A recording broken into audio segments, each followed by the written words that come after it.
But I don't want any one of you to study Arabic until your thirst for it becomes uncomfortable. Like you can't take it anymore. Because if you don't have that kind of fire in you, you will quit in a week.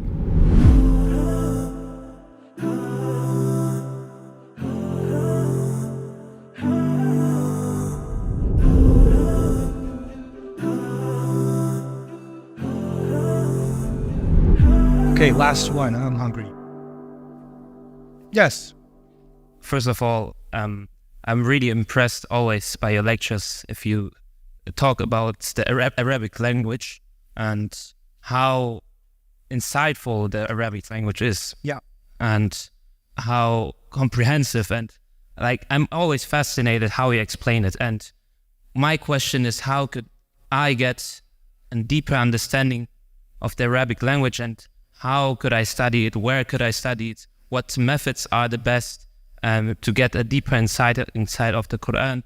Because if I read just a translation in German or in Afghani, in Pashto or something like that, I don't really get it. And if I hear your lectures, I get a deeper understanding, and my goal is to go deeper into it by myself. And how could I achieve this goal? Good job. This is what I want to hear. This is what I want to hear.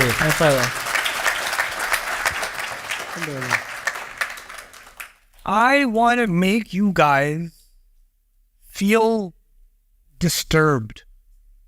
Why don't I have this access myself? I want to make you feel uncomfortable. And I want to turn that discomfort into a passion. Because when you say, I want to learn Arabic, it's so cool, then you're going to get lazy. But when you feel the pain of not knowing it, then you will keep going until you know it. You understand me? And part of the reason I'm giving these durus and showing you things on the screen and things like that is because I want you to feel the pain. I really want you to, hey, I want to know that. I don't know. How do you know that? Now, the thing is, I'm just telling you for myself. I studied Arabic. I've talked about this a bajillion times, but this is for you guys. I was in New York. My parents left. I was living by myself. I couldn't afford the rent by myself, so I had to get a shared apartment with a roommate, and his family lived upstairs, and I shared the basement. And I couldn't afford to go and study Arabic in some fancy place. I couldn't even afford a train ticket, much less a plane ticket. So I'm sitting in New York, working full-time, going to college full-time, and I have the dream of learning Arabic. And I found somebody teaching an Arabic course. I'm like, okay, I'm going to do it. I would go to college in the morning, work in the evening, and late at night, I'm going to this Arabic class after two trains and a bus, and then a long walk to get to the class. I'm taking his Arabic class, which means at least I got a start. And you know how long that class was? 3 weeks long. That's it. This is 3 weeks. And then the teacher left. And then I'm like, what do I do now? Then I found some used books outside the bookstore that I could afford. It was $4. I bought that, and the book already had all these markings in it. I was like, I don't care. I'm going to learn from this. And I didn't understand 90% of the book. So I kept taking a train from Queens to Brooklyn to ask the imam, some Arab imam. I was like, Mahada, Mahada, Mahada. That's the only Arabic. Mahada, what's this? What's this? What's this? And he'd be like, and then he'd just keep answering my questions. And then I was like, okay, I need to save up a little bit, get the next book, then get the next book. I bought whatever used books I could find in Arabic, because this is in 1835. We didn't have Google. We didn't have PDF downloads, you know.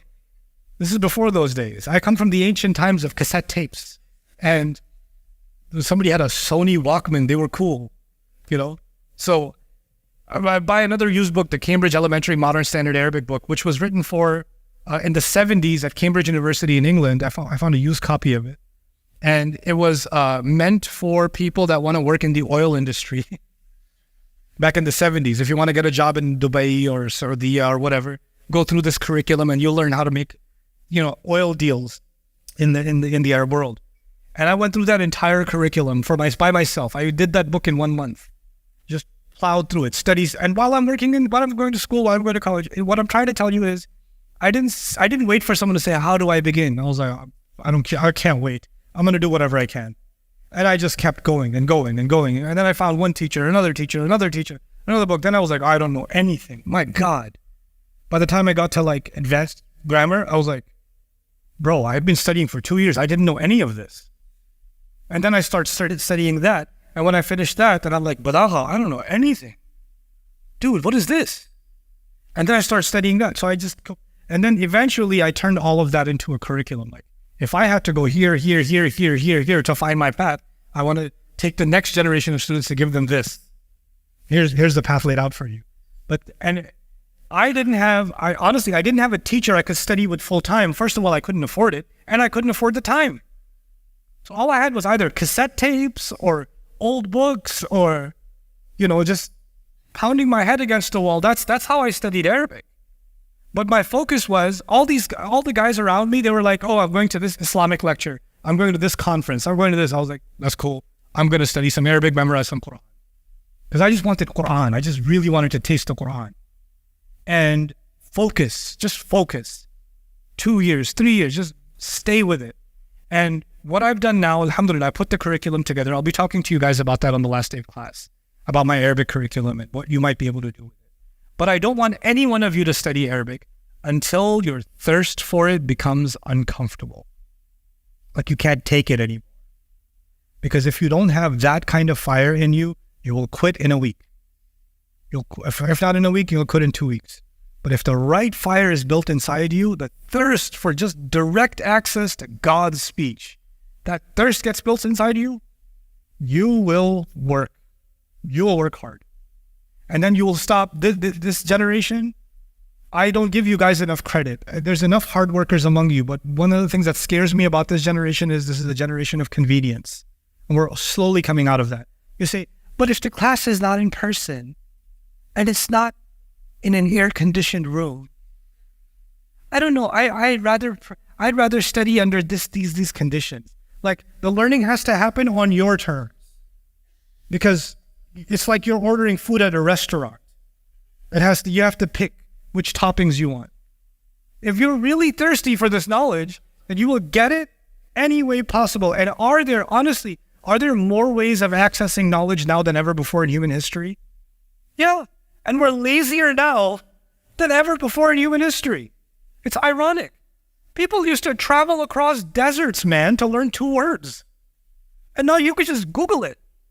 You can just open up, oh, I know this YouTube video, but it's too long. It's like 2 hours. I don't have 2 hours. Is there a faster way to learn? Is there a McDonald's version of Arabic? Can you give me that? Look, if you want fast food, you can get fast food, but you know what happens to your stomach after fast food? You can get quick fix Arabic, but if you want it long run, I'm telling you, those of you that are serious, I'll give you a plan of action. Within a year, you can start to have direct access to the Quran. And within 2 years, you can become a very advanced student. And I'm talking about part-time. I'm asking nobody to leave their job or school or family or, goodbye, I'm learning Arabic. Like, you don't have to do that. You could do this part-time. You could do this at home. You can do it. I'm telling you, you could. So, I know it's time for us to go, but I'll take one last one, make it really quick. Hey everyone, the clip you just saw was me teaching something about the Arabic language and the intricacies that are involved in appreciating the depth of the Quran. I want you to have that skill for yourself. I want to be able to teach you this stuff so that you can appreciate firsthand what's going on in the language of the Quran. I know that might be intimidating, but the first steps you can take are actually available from me on YouTube. Just take a look at this series that's showing up on the screen. Get started on this playlist. It's called the Dream Intensive 1. Start with day 1. It's just a 10-day commitment. Let's see how far you get, and I'll give you further instructions.